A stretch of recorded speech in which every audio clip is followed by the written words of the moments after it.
अस्सलाम वालेकुम नाज़रीन। ड्रामा से यह सुन मेरे दिल बहुत अजीब हो चुका है। मुझे तो सदफ की अम्मी की समझ नहीं आती। जब उसकी अम्मार से तलाक हो गई है तो फिर वो माफी की चीज की मांग रहा है। उस सदफ की माँ इसरार कर रही है माफी दे दो उसे और जाओ उसके पास, बल्कि आगे से उसे फलसफा सुना रही है मर्द का। जबकि दूसरी तरफ अम्मार जो कि तलाक देने के बावजूद भी पीछे पड़ा हुआ है। आधी से ज्यादा एपिसोड तो अम्मार के रोने धोने में गुजर जाती है। आपका इस बारे में क्या राय है? ड्रामे का सबसे घटिया कैरेक्टर सदफ की वालदा का है। एक बात भी वो ढंग की नहीं समझाती और बात ऐसी करती है जैसे बहुत ही समझदार हूँ, लेकिन उसके डायलॉग में उसकी बातों में क्या समझदारी है। और राइटर से मेरी रिक्वेस्ट है, प्लीज मजहब को मजे नजर रखा करें। आप ड्रामे में दिखा क्या रहे हो, मैसेज क्या दे रहे हो, कुछ तो समझ में आए। नाज़रीन, टीजर से हिसाब से ड्रामे की स्टोरी जो आगे होने वाली है, आज की इस वीडियो में हम उसके बारे में बात करेंगे और फिर इसकी एंडिंग क्या होगी ये भी जानने की कोशिश करेंगे। नाज़रीन, कभी कभी तो ये ड्रामा काफी अच्छा लगता है, लेकिन कभी कभी ये बहुत अजीब सा लगता है। अमार का रोना बनता है ऐसे।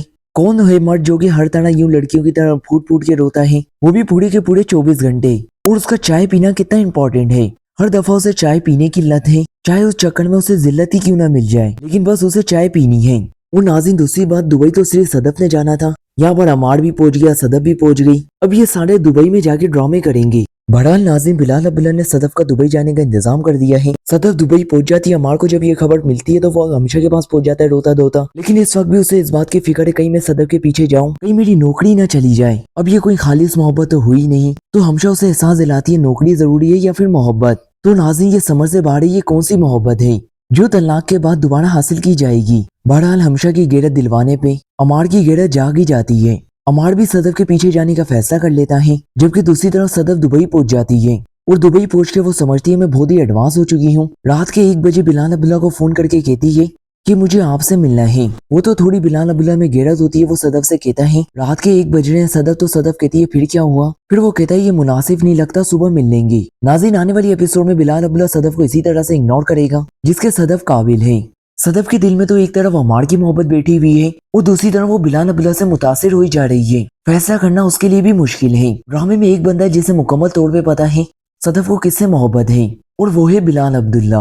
वरना बाकी सारे करेक्टर ही दोगले हैं। हमशा जो है उसने अपना बॉयफ्रेंड अलहदा रखा हुआ है, बिलाल अब्दुल्ला को अलहदा पसंद कर रही है। और अमार जो है उसे दूसरी चीजों की ज्यादा परवाह है, अपने रिश्ते से भी ज्यादा। दूसरी तरफ सदफ है जिसे अमार का गिड़गिड़ाना अच्छा लगता है कि वो इसके पीछे पीछे आए, यानी उसके दिल में अभी भी अमार के लिए जगह है। ऐसे में बिलाल अब्दुल्ला कोई उल्लू तो नहीं है जो कि बार बार सदफ के आगे पागल बने। इसे दूसरे दिन भी सदफ बिलाल अब्दुल्ला से मिलने की कोशिश करेगी, लेकिन बिलाल अब्दुल्ला बिल्कुल उसको इग्नोर करेगा। सदफ जब बैठी भी होगी, बिलाल अब्दुल्ला उसके पास से गुजरेगा तो वो एक नजर भी सदफ की तरफ नहीं देखेगा, जबकि सदफ खड़ी होकर उसके पीछे पीछे जाएगी और उसको जाता देखती रह जाएगी।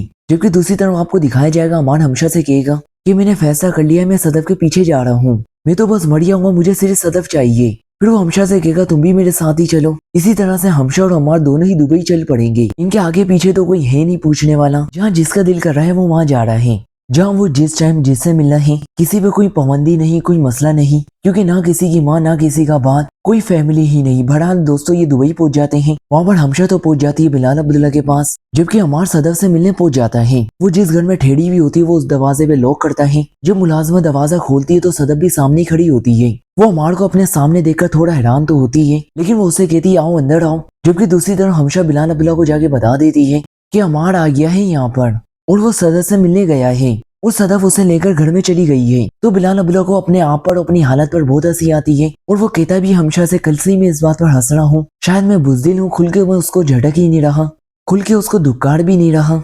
मैं सोच रहा हूँ मैं एक लड़की से हार गया। जबकि दूसरी तरफ आपको दिखाया जाएगा अमार सदफ से बोलेगा जब से सदफ तुम मुझे छोड़ के आई हो मुझे अपना आप बिल्कुल खाली लगता है। सदफ उसको काफी दुत्कारेगी कि तुम यहाँ पर क्यों आए हो, मेरे पीछे क्यों आ रहे हो। लेकिन अमार उसे कहेगा मैं तुम्हें मनाए बगैर यहाँ से वापिस जाने वाला नहीं हूँ। वो यहाँ पर किसी न किसी होटल में ठहर गया होता है। सदफ को वालदा का फोन आता है ताकि वो भी जल्दी पे तेल छिड़क सके और वो कॉल पे शुरू हो जाती है आदमियों की नफ्सियात सुनाने। वो कहती है मर्द गलतियां भी करेगा, छोटी मोटी बेवफाई भी करेगा। यहाँ पर इस सदफ की वादा से पूछे ये छोटी मोटी बेवफाई होती क्या है, बेवफाई होती है या नहीं होती, बीच में दरमियान की तो कोई किसी किस्म की चीज ही नहीं होती। बड़ा सदफ की वालदा सदफ से बोलेंगी जब तुम एक मर्द को छोड़ के दूसरी मर्द के पास जाओगी तो वो भी तो मर्द ही होगा। सदफ की वालदा का कहने का मतलब होता है अमार को माफ कर दो, दोबारा से सिलवा कर लो। तो फिर नाज़रीन, उस तलाक का क्या हुआ जो कि अमार ने सदफ को दी थी? इसके बाद आप देखने वाले बिलाल अब्दुल्ला का मकसद भी यही होता है। वो ये देखना चाह रहा होता है सदफ उसकी मोहब्बत पाने के काबिल भी है या नहीं, मतलब उसके दिल में भी वैसी मोहब्बत है या वो फिर से धोखा खा रहा है। सदफ की हमशा से बात होगी तो हमशा से सदफ कहेगी बिलाल अब्दुल्ला मुझे इस तरह से इग्नोर करता है कि मुझे अपनी औकात पता चल जाती है। इस ड्रामे में औरत की काफी ज्यादा तस्लील की गई है क्योंकि ये ड्रामा एक मर्द ने लिखा है, क्योंकि वो एक मर्द की फीलिंग अच्छी तरीके से जानता है। बड़ा नाज़िम, क्या औरत कोई सौदा सरफ होती है जिसको बेचा जाए, जिसकी नीलामी हो, जिसको खरीदा जाए? ना जाने ये किस किस्म की लैंग्वेज यूज हो रही है। फिर हमशा सदफ से कहती है खो के पानी का हुनर आता है बिलाल अब्दुल्ला को। उसे सदफ कहती है ये तो मैं जानती हूँ। दूसरी तरफ उमर बार बार सदफ से मिलने आता है। यहाँ पर बिलाल अब्दुल्ला को सदफ को यहाँ पर लेके ही नहीं आना चाहिए था जब तक कि उसका ये मसला हल ना होता। दोस्तों, ड्रामा काफी ज्यादा एक जगह फंस चुका है। चाहे तो एक दो एपिसोड में इसकी एंडिंग हो सकती है। जाहिर सी बात है इसकी एंडिंग ऐसी होगी, सदफ की डिवोर्स नहीं हुई होगी, उसको तलाक का सिर्फ एक नोटिस आया होता है, तो जाहिर सी बात है वो उमर के पास वापस चली जाएगी। और मेरे ख्याल में आप सबकी भी यही राय है। ज्यादा नाज़रीन ये चाहते हैं सदर डिजर्व ही नहीं करती कि वो बिलाल अब्दुल्ला के पास जाए। बिलाल अब्दुल्ला को उसे नहीं अपनाना चाहिए। आप सबकी इस बारे में क्या राय कमेंट सेक्शन में जरूर बताइएगा। मेरी राय के मुताबिक इस ड्रामे की एंडिंग ऐसे होने वाली है, सदफ जब उमर को धुकारेगी, उमर बार बार कोशिश वो करेगा, लेकिन सदफ जब नहीं मानेगी तो वो फिर खुदकशी करने की कोशिश करेगा। और यहाँ पर हो सकता है कि उमर मर जाए,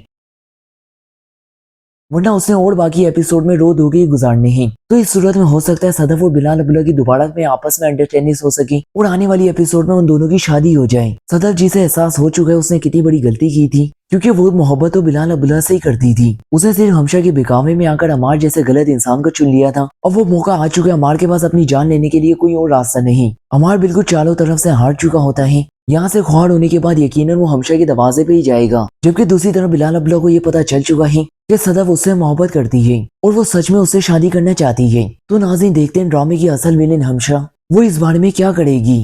क्या वो सदफ और बिलाल अब्दुल्ला की शादी को रुकवा पाएगी? आप लोगों का इस बारे में क्या ख्याल है? कमेंट सेक्शन में अपनी कीमती राय का इज़हार जरूर कीजिएगा। वीडियो पसंद आई है तो वीडियो को लाइक और चैनल पे पहली बार आए तो प्लीज चैनल को भी सब्सक्राइब कर दीजिएगा। अभी के लिए बस इतना ही, मिलते हैं किसी अगली इंटरेस्टिंग वीडियोस के साथ। तब तक के लिए अल्लाह हाफिज।